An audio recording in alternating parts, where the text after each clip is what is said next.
తల తెస్తే నా ఆస్తి రాసిస్తా. ఎంతున్నా నీ ఆస్తి ఉంటుందా? ఒక 100 కోట్లు ఉంటుందా, లేదా 10 కోట్లు ఉంటుందా?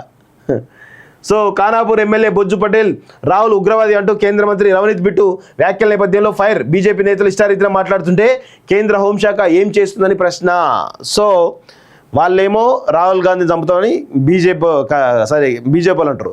బీజేపీ వాళ్ళు ఏమంటారు, బిట్టు తలెస్తే నా ఆస్తి రాస్తా అని చెప్పేసి కాంగ్రెస్ వాళ్ళు అంటారు. సో ఇట్లా పరస్పర వ్యాఖ్యలు ఏవైతున్నాయో తారాస్థాయికి వెళ్తా ఉన్నాయి. సో రాజకీయ నాయకులు సంయమనం పాటించాల్సినటువంటి అవసరం అయితే ఉంది అనేది గుర్తుపెట్టుకోవాలి. ఎందుకంటే ఈ విధమైనటువంటి కల్చర్ మంచిది కాదు. ఇది తారాస్థాయికి పోతే ఎక్కడికైనా దారి తీసేటువంటి అవకాశాలు ఉన్నాయి. కాబట్టి దయచేసి మీరు ఎందుకంటే మీరు నాయకులు, ఏదో నార్మల్ పర్సన్ మాట్లాడినంటే వేరే వదిలేయచ్చు. కానీ ఎమ్మెల్యేలు ఎంపీలు మాట్లాడినంటే మీరు కొన్ని లక్షల మందికి ప్రతినిధులు. సో మీరు మాట్లాడుతున్నటువంటి ప్రతి మాట కూడా ప్రజల కోణంలో మాట్లాడాలి.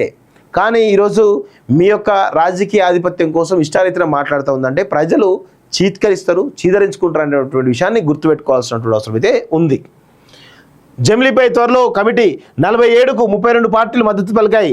మిగతా పార్టీలు త్వరలో ముందుకు వస్తాయి. జమిలీతో ఆర్థిక భారం తగ్గుతుంది, ఇతర సమస్యలు పరిష్కారం అవుతాయి. కేంద్ర మంత్రి కిషన్ రెడ్డి అంటూ ఒకరిని చూస్తా ఉన్నాం.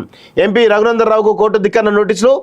కన్వెన్షన్ కూల్చివేతపై స్టేటస్ కో ఇవ్వడాన్ని విమర్శించినటువంటి ఎంపీ హైకోర్టు జడ్జి లేఖతో సుమోటోగా స్వీకరించిన సీజే ధర్మాసనం వివరణ ఇవ్వాలంటూ ఎంపీకి నోటీసులు అంటూ ఒకరిని చూస్తా ఉన్నాం. రింగుకు కమిటీ ఇరువైపులా ఐటీ RRR దక్షిణ భాగంపై ఉన్నత స్థాయి కమిటీ ఐఏఎస్ విదేశాంగ అధికారులతో ఏర్పాటు. మనమే నిర్మిద్దామా, కేంద్రానికి ఇద్దామా, అలైన్మెంట్ భూసేకరణ పరిహారం చెల్లింపుపై సర్కారు అధ్యయనం.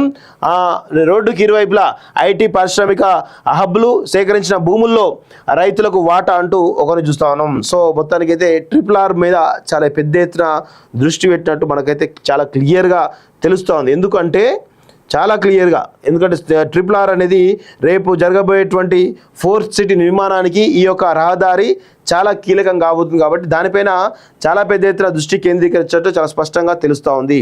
Next BR